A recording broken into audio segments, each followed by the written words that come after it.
5 reasons kung bakit pinakahat na love team ngayon, sina KD Estrada at Alexa Ilacad.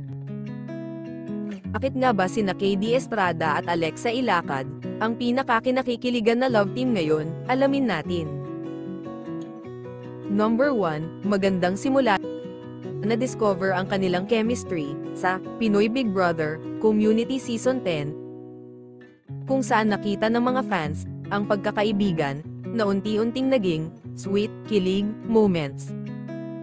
Mula sa kanilang unang pagkikita, ramdam na ng mga manonood ang kakaibang chemistry nila. Ang kanilang mga simpleng kulitan at lambingan ay naging inspirasyon sa marami na nagbigay daan sa paglaki ng kanilang fanbase. Number 2, tamang tamis ang kanilang chemistry ay parehong natural at nakakakilig. Dahilan kung bakit paborito silang panoorin ng mga tao, hindi pilit ang kanilang mga galawan, at bawat interaction nila ay puno ng genuine na emosyon. Sinasabing ang nilang relasyon sa harap at likod ng kamera ay walang pinagkaiba. Kaya't lalong nakakaantig ng damdamin ang kanilang tambalan.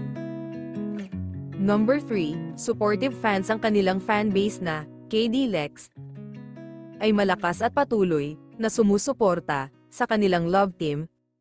Ang mga fans ay hindi lamang nagpapakita ng suporta sa social media, kundi pati na rin sa mga events at proyekto ng dalawa. Ang dedikasyon ng kanilang taga-suporta ay isa sa mga dahilan kung bakit patuloy na lumalakas at sumisikat ang kanilang tambalan. Number 4, hindi lang love team, hindi lamang sila nakatutok sa kanilang love team, kundi pinapakita rin nila na importante rin ang kanilang solo careers. Si KD Estrada ay kilala bilang isang mahusay na music hero at aktor. Samantalang si Alexa Ilacad naman ay isang talentadong aktres at singer. Ang kanilang pagpurso ng mga individual projects ay nagpapakita ng kanilang versatility at dedication sa kani-kanilang crafts. Number 5, patuloy na pag-grow. Inaamin nila na may something special sa kanila at patuloy nila itong pinapalalim.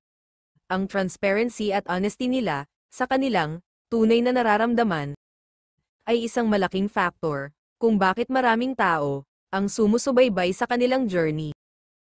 Hindi sila takot na ipakita ang kanilang vulnerability at totoong nararamdaman na nagiging inspirasyon sa marami na magpakatotoo sa kanilang sarili at sa kanilang mga mahal sa buhay. Kaya sa tingin mo, magtatagal ba ang chemistry at init ng tambalan nila KD at Alexa? Subaybayan natin ang kanilang paglalakbay.